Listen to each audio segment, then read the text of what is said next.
So as I was saying, the first thing that we need to know is what is the function and what is the category. So let's go here and talk about function and category. The category of a grammatical unit is determined by its own structure.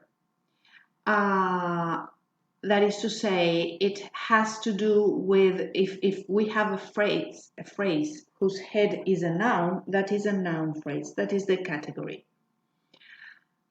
The category is the unit, or more specifically, the class of unit, the class of word. The categories are the parts of speech, a noun, a verb, an adjective, an adverb, a pronoun, a preposition, a conjunction. As you can see here, you can see open classes and closed classes. Classes of clauses, main clause, subordinate clause, relative, adverbial, and the classes of morphemes, free and bound morphemes. The function of a grammatical unit is determined by the relation of the units, its relation with the other units. So the functions may be subject, direct object, indirect object, subjective complement, prepositional complement. And it can be a modifier, a quantifier to a noun, a verb, etc. So something that an example that I always give is that I am Mercedes. This is what I am. This is my category. It would be my category. This is what I am. Or I am a woman. This is what I am. But then I have different categories. I have different functions. The category is woman. I've got different functions. If I am a house, I am a mother, or I am a wife. If I am in relation to my husband, I am his wife. In relation to my mother, I am her daughter. In relation to my daughters, I am their mother. In relation to the man who sells bread, I am a customer. So that is the function, that is the role. That is the same as saying that the subject is a subject when it is in a sentence, but in isolation, it is a noun phrase. So the function of the grammatical unit is determined by the relation of other units. It is the role it plays in the sentence, in the same way as in my case, the case that I gave you, the function is the role that I play according to the context in which I am. It is determined by its syntactic relation. So here we've got an example. The phrase a locust is a noun phrase because it is made up of two words, a and locust. Locust is the main word, the lexical word. So it is what defines what kind of phrase it is. But in isolation, we can't say what function it has because it is not in a sentence. If I've got the word a locust alone, it doesn't have a function because it is not in a sentence. But we've got the sentence, the locust is green, or the cat ate the locust. In this case, the locust is green. The locust is a noun phrase, subject. In the cat ate the locust is a noun phrase, direct object. In the protagonist is the locust is still a noun phrase, but it is a subjective complement. I gave the locust the chance to live. The locust is still a noun phrase, but it is an indirect object. In all these sentences, the locust is a noun phrase. That is its structure, its category. But the function varies according to the role the noun phrase has in the sentence. Subject, direct object, subjective complement, or indirect object. So here what we have is all the list of functions that you may have: subject, predicate, head, determiner, direct object, indirect object, objective complement, subjective complement, adverbial complement, preposition, prepositional complement, here there is a mistake. Preposition is not a function, sorry. Prepositional complement, yes.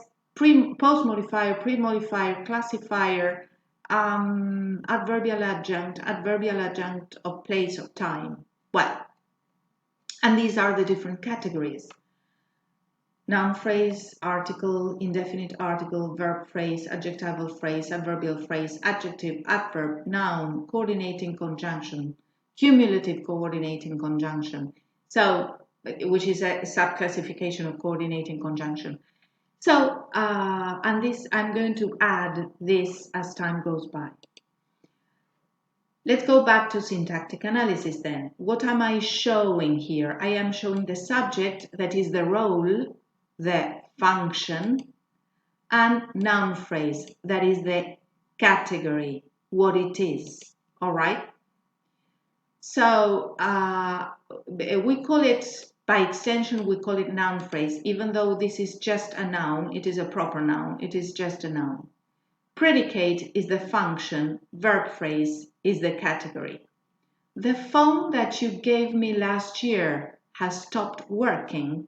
What we have here is the subject, the phone that you gave me last year and has stopped working is the predicate. We can see that it is what precedes the verb, has stopped, is the subject, and the subject may be replaced by a pronoun. Something has stopped working.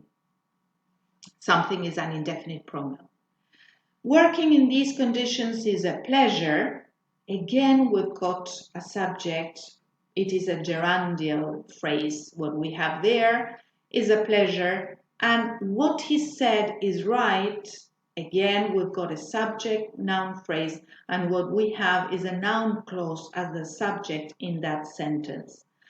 And what we have here is a compound sentence. Remember that we saw that simple sentences have one finite verb, but compound sentences have two finite verbs. But in this case, there is a lesion of the second verb. There is only the auxiliary. But anyway, we've got two main clauses, two also called matrix clauses, linked by a coordinating conjunction. In this case, it is called cumulative coordinating conjunction. If we look at coordinate classification of conjunctions here, we've got conjunctions may be coordinating and subordinating. Conjunctions are words that link, words that join. And so now we are going to look only at coordinating conjunctions and the classification of coordinating conjunctions. We've got cumulative coordinating conjunctions. The typical example is and the meaning that they convey is addition. Alternative coordinating conjunctions, the meaning that they convey is choice, and the typical example is or. Adversative coordinating conjunctions, the meaning they convey is contrast, and the example given is but. And illative coordinating conjunctions, the meaning that they convey is inference, and the example given is therefore. The last classification is arguable, but the first three we are going to be using all the time. So let's go back to these sentences. We have seen simple sentences and compound sentences, and we have seen here the subject and the predicate. Let's go back to the subject. As we said before, now you can understand it better. The subject is a function. It is defined as the noun phrase. That is to say, it is always the category. It's always going to be a noun phrase or a noun phrase equivalent, a noun equivalent. That is to say, when I say smoking is bad for your health, smoking is a gerund, but it is a noun equivalent because it has nominal value. So it is the noun phrase that immediately precedes the verb in general. Yeah. in general, but because in affirmative sentences, because if we have inversion or if we have a question, it's not going to precede the verb. What categories may function as a subject? A noun or a noun phrase, what we have seen up to now. The car is white, John studies English. John is a noun phrase or a noun, a proper noun. Eggs are bad for the liver, that's a noun. A pronoun, he is tall, someone is singing. He is a personal pronoun, someone is an indefinite pronoun. A gerund, smoking is bad for your lungs, complimenting is lying, complaining to the authorities, that is the subject, won't be much good. Meeting you, that is the subject, meeting you here is the subject, has been just splendid. Working in these conditions is the subject, is a pleasure. Something is a pleasure. So that's the subject. An infinitive, to smoke cigarettes is bad. To smoke cigarettes is the subject. It is an infinitival phrase that we are going to see after the winter break. To see you is always a great pleasure, and to act like that is foolish. A noun clause was what he said is right. What he said is the subject. How do I know? I can replace it by an indefinite pronoun, something. Something is right. Or a demonstrative pronoun. This is right. And that's it. Okay, so let's go back to the syntactic analysis, and we are going to see that we have already seen the subject, the predicate, simple sentences, compound sentences, and coordinating conjunctions. In the next videos, we are going to go on with this.